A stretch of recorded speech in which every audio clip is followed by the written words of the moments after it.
What is up, guys? It is Stu, and it is another episode of the What the Fuck Gym Talk podcast.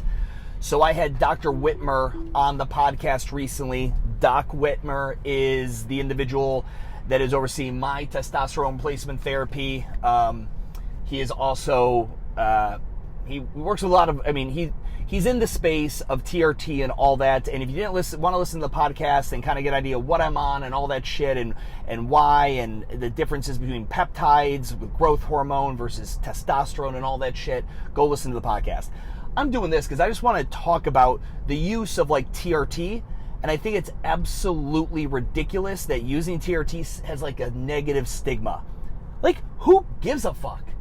Like, it's absolutely ridiculous. Like, some people get it, like me, right? Like, you had low test, you had the symptoms, things, weren't working as well as they should have been. Your sex drive was low, your energy was down, you weren't having the same gusto in the gym, you're getting close to 40 years old.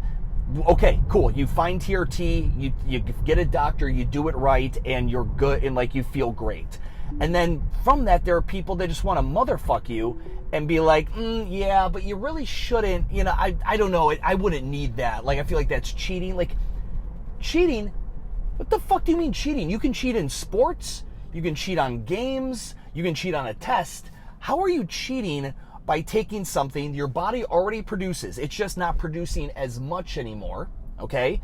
And naturally, due to biological processes, or in my example, if you listen to my backstory, I did steroids in college, which is a horrible fucking idea, and that jacked up my endocrine system for when I got closer to 40, as I turned 37 this year. Like, how is that cheating? To go ahead and use something I already naturally produce, I'm just not producing enough of it right now. Like, everyone in a certain time frame is going to have a lower test count and probably going to need some level of testosterone supplementation. I look at this as cheating, like a fucking gym owner might say, my like, you're using a CRM to send your text messages and emails. That's cheating. You're not sending them one by one.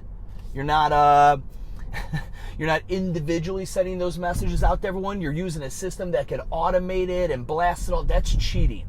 That's not the hard way of, like, fuck off with that elitist, pretentious bullshit. I cannot stand it.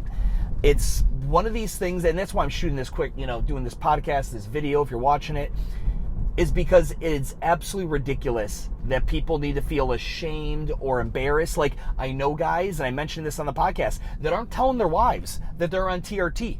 They're embarrassed about it. But they also, they don't have the sex drive that they had before, and that's also just as embarrassing and problematic for a relationship. I hope we can get to a place now where TRT becomes more mainstream, which it is. It's a crazy fast-growing industry, and people now that need this take it under the guise of a doctor. You do it the proper way, and I'm not talking about TRT and steroids in the improper way. So, like, everyone, if you have a negative connotation because of a negative example and someone doing this in a negative way, not what I'm referring to. Men and women taking hormones when they need it because they feel like shit. This makes them feel better. It's under the guise of a doctor. They tested low for the hormone, whatever it may be. Now, when it comes to the Sermorelin, which is the growth hormone peptide I'm taking, why take that? You didn't test low for growth hormone. I don't think I tested high, but essentially Sermorelin is more of a personal experiment using something that has that is as safe as possible. And if, again, you're not familiar with what Sermorelin is as a peptide, go listen to the podcast. I'm not going to explain it as good as the good doc did. But that one's just more of like, I'm curious. I want to see what can I do with my body aesthetically. I'm not training for anything. I have no performance goals. This is just kind of personal validation, experimentation, like whatever. It's, again, I don't even feel like you don't need to justify why you're doing this, because I want to. Because I want to do it. I want to see what that's like. I enjoy working out. I fucking, I exercise. I love exercising more now than I ever have in my entire life. And the thing with that is, my new love of exercise came when Urban shut down and I had to go find a gym to work out at, and I started taking our group class tempo training, and I created my own individual version of it. And a lot of people think, oh, you look so jacked or you put on so much muscle because of the TRT. They instantly discredit any hard work that you've done. And that drives me fucking insane because, number one, I had been on TRT for over a year and I stayed at around 185 pounds. That's where I started TRT at. That's where I stayed. I might have gone up to 189. It was not until I hired a nutritionist, Matt Dangler with RXRD, highly recommend that dude, and until I started my new training volume with this new type of workout that I mean, I've never trained like this before. In all the years I've ever worked out in my entire life, I've never combined this type of volume, 7 to 10 workouts a week, this type of aerobic capacity work, 60 to 120 minute workouts with a lot of long duration, conditioning, 5K runs in between, 2,000 meter rows in between, things like that I'm doing in my tempo training. And I've never accumulated this type of time under tension. I've never done it. So this new training stimulus matched with having my nutrition dialed the fuck in is 100% why I feel like I'm gone from 185 to I'm like 200 now. 15 pounds. I know people are like, oh, 15 pounds, it was your steroids that did it. Bro, it's 15 pounds over a year.